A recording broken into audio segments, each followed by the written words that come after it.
en œuvre du programme politique défendu durant la campagne ñaari paragraphe yoo xamante ne nii Alaaji Rawane dafay daal di wane peut-être sûrement deux positions yoo xamante ni yu xaw a wuute la benn bi ànd ak Ousmane Sonko beneen bi ànd ak nga xamante ni moom moo di le président de la République ci benn communiqué naka nga ko daal di jàngate. Omar Mari Ndaw moo may daaj ci tuuti ci kiiwam bi quoi donc commentaire am bi c'est des commentaires que tu partages boo mënta wax ci kaw. waaw effectivement xam nga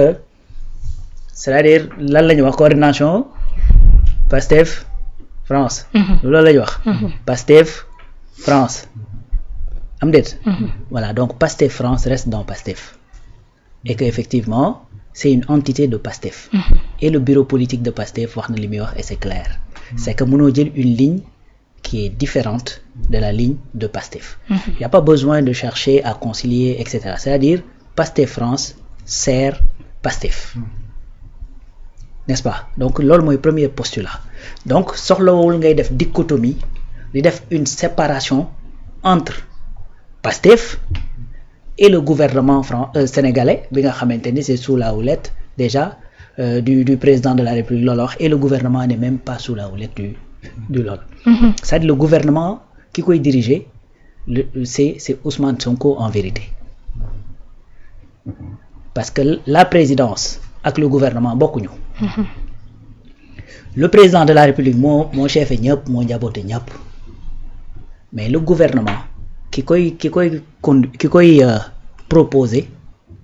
c'est le Premier ministre, bien que le président moo koy valider. Qui koy conduire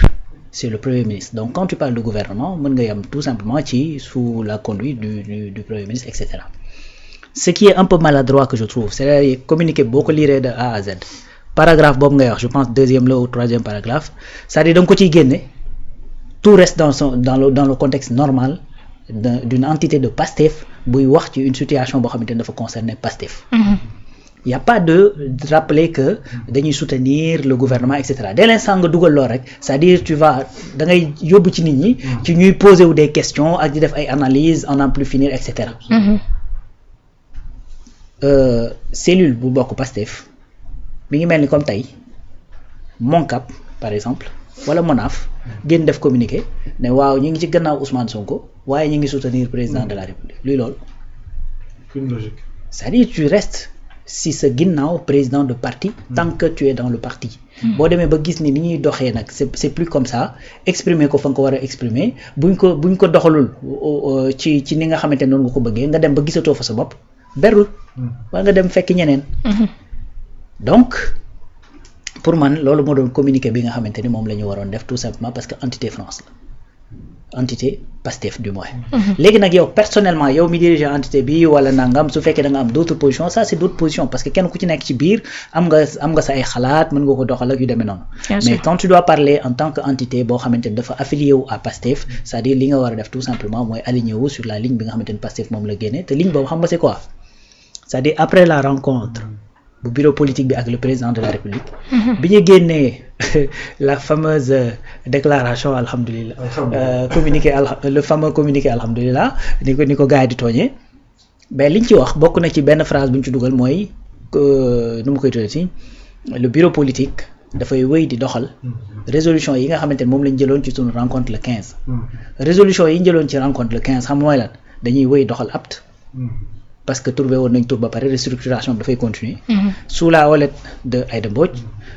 président Bassirou Diomaye Faye wala boog monsieur Bassirou Diomaye Faye warta changer ki nga xamante ne moo koy diriger parce que tout simplement amul les prérogatives donc loolu mooy la nga xamante ne moom mooy teneuru communiqué bi génnoon le 15 en réaction à la lettre du 11 lii mooy posture Pastef c'est pas autre chose mooy dañuy wéy di doxal apte en collaboration ak ñi nga xamante ne ñooy alliés yi ci bëgg a ànd ak ñoom wéy restructuration bi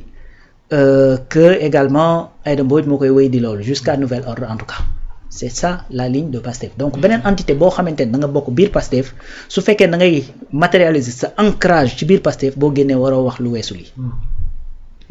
mais au-delà de ça Pape Samba mi ngi koy rappeler léegi c'est-à-dire boo jëloon Pastef sax nga teg de côté et tout ça c'est-à-dire la personne de Ousmane Sonko moo mérité respect et considération et soutien ndax def na lu ko jar nag mais ñun malheureusement Sénégal des fois ñun parfois tu as l'impression que ñun on n'aime pas les vivants maa ngi koy wax keroog c'est-à-dire il faut que après nga jóge fi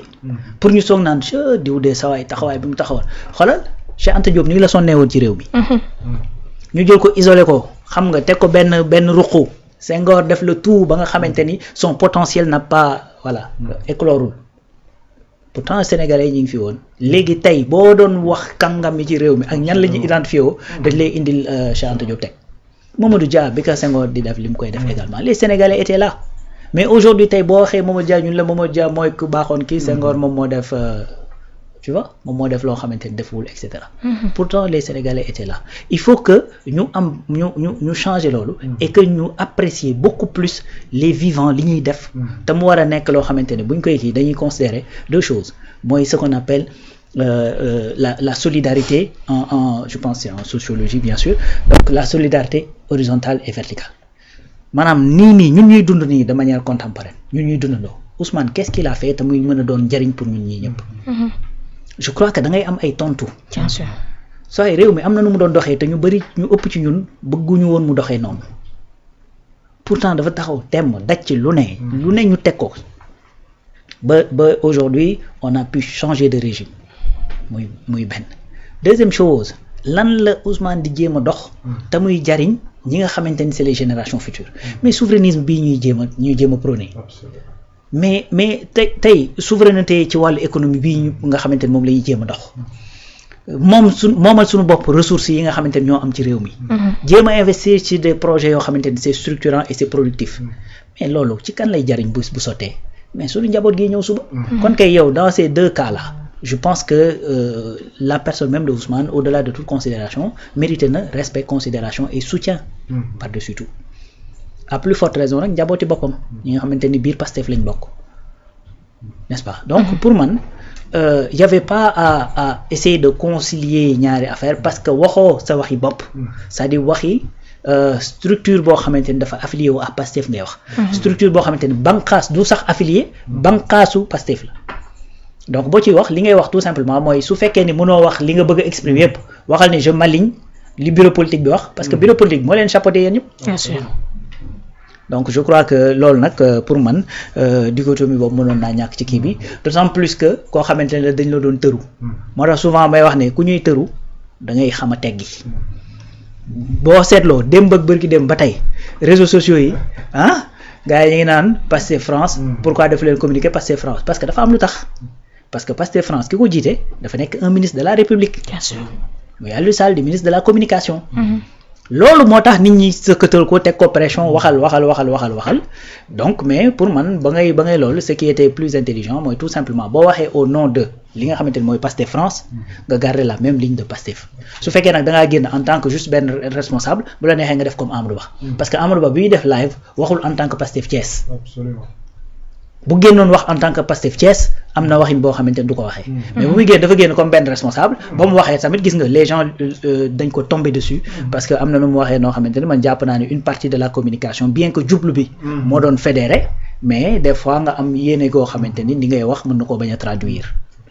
donc moo tax ma jàpp ne effectivement Omar Mari Ndao n'a pas tort